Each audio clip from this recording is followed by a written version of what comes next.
Okay. So, thank you for your time. Taro, it's my pleasure. Thank you.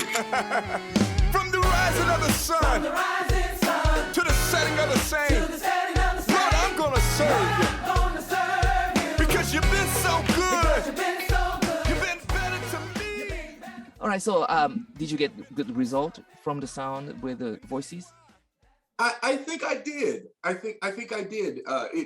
It was great experience and great opportunity for me. I want to say the 87 probably was the most easy to edit the sound. So this is what it sounds like bypassed. Okay. Isn't she lovely?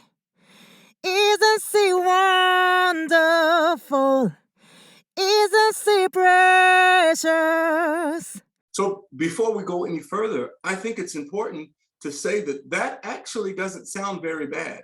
The Voicease product, the way it contains the sound with the special soundproofing, I don't know the technical things that you did with this product, but the way that it caught the sound, it was not bad. Out of all of them, I think this was probably the best result.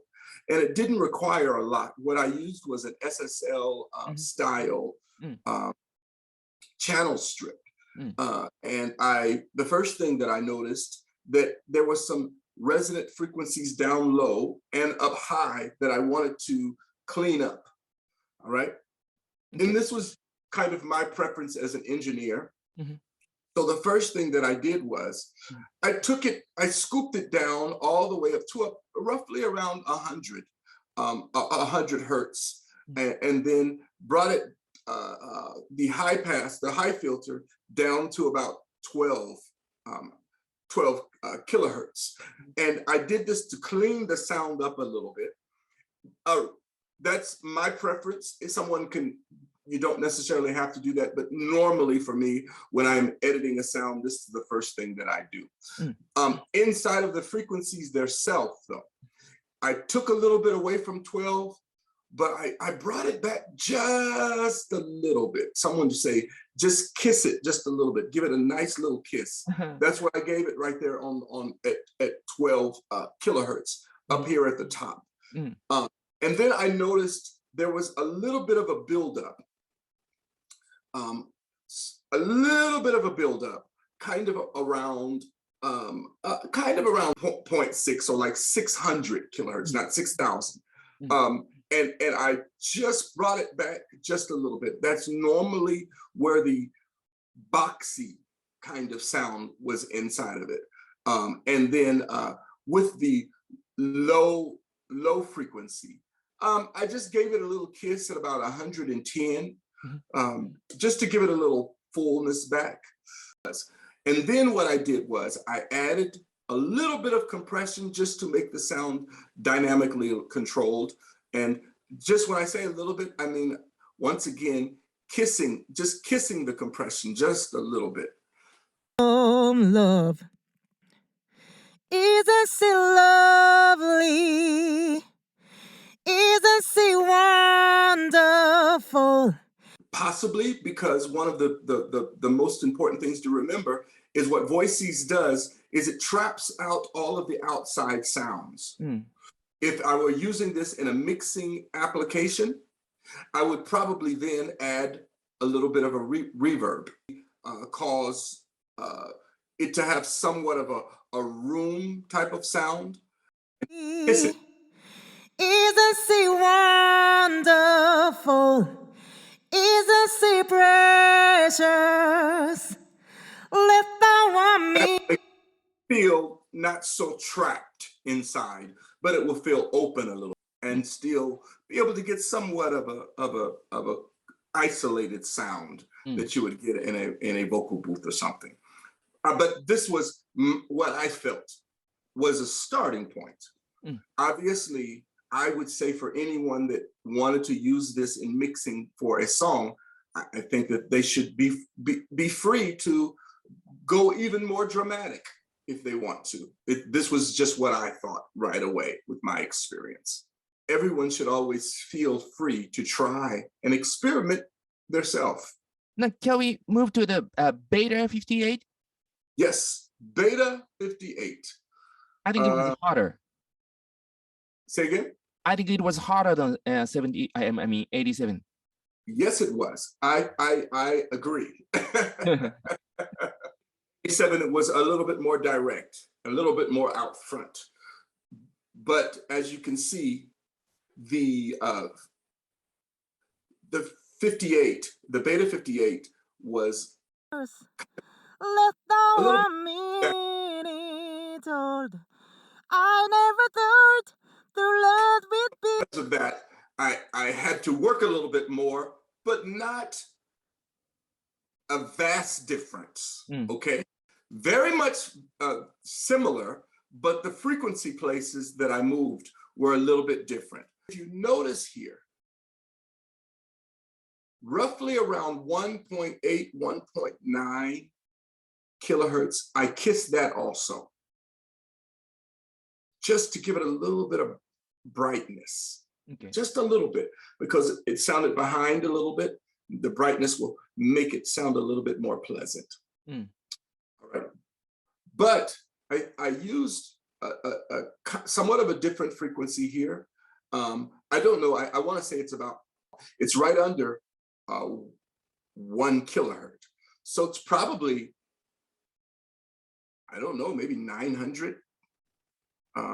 The way the Ssl is set up, it's kind of hard to tell exactly where it is. That's why, honestly though, Taro, that's why I love the Ssl channel strip, because it's not so much about making sure you have that right number as much as it is getting a feel for the frequencies. I love this.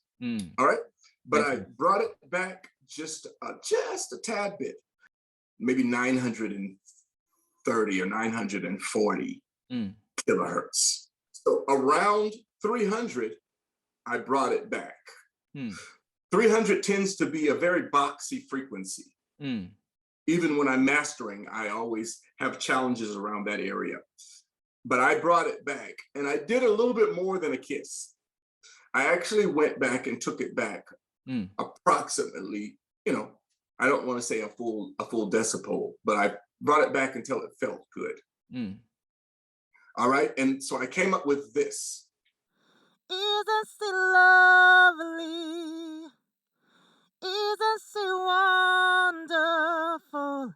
And it was a different sound from the 87, but still we can clean it up and make it presentable and ready for. All right.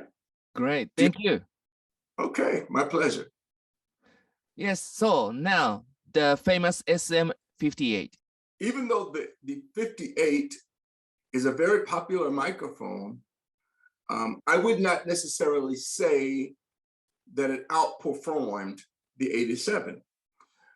What's interesting is that in this, with the Voicease, I kind of like the 87 the most of all. This one is similar to the Beta. So notice that it's a little bit more forward, but it has that a little bit more of a boxy sound.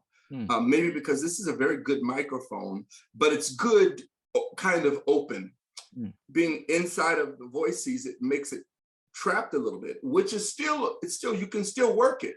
It's just you have to make sure that you approach it a little bit differently.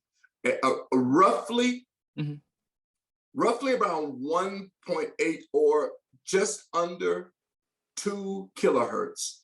I kissed it once again. I took it back.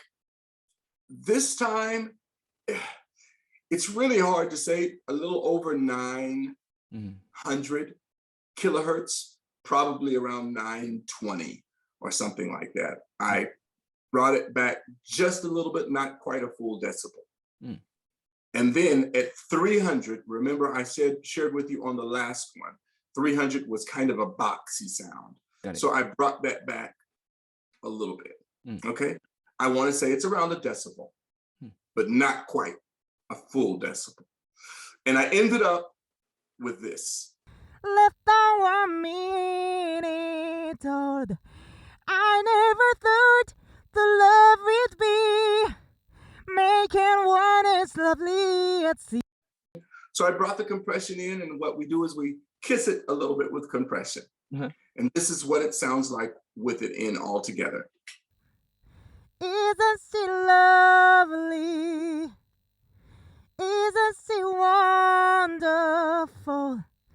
Isn't she precious? Left on 1 minute old. I never thought the love would be. If you do plan on using this for a recording purpose or something like this, one of the challenges with having this product is that it's going to trap in the sound, which is what makes it beautiful. But the challenge is that if you keep it there while you're singing the whole time, the breath will also be trapped inside of the product, which will cause the sound of that breath to be louder. So you may want to go inside of the wave if you plan on recording this and edit the sounds of your breath out of the file. That may be something that you can do, or you can use the gate to clean it up a little bit, which is not a bad idea. This is how I would probably try it, and I'll experiment with it. This is the Ssl Gate. Isn't she lovely? Isn't she wonderful? Making one is lovely at sea, but isn't she lovely? Made from love. So that is something that you can do. Personally, I would go in and edit the wave myself so that you wouldn't damage any of the other singing. Sometimes the equipment is not as accurate as your editing hand would be if you edit it yourself. This is my take. This is what I would do with all 3 of those files. But once again, Taro, I think everyone that experiments with it should feel free to attempt to trust their own ear. It's great product, Taro. Great product. Congratulations on you and the whole team for introducing this product to the world. Thank you very much. It'll be helpful to the people who are going to use it. Yes. Thank you very much for your time. My pleasure, Taro. Anytime. Yes, sir. Isn't she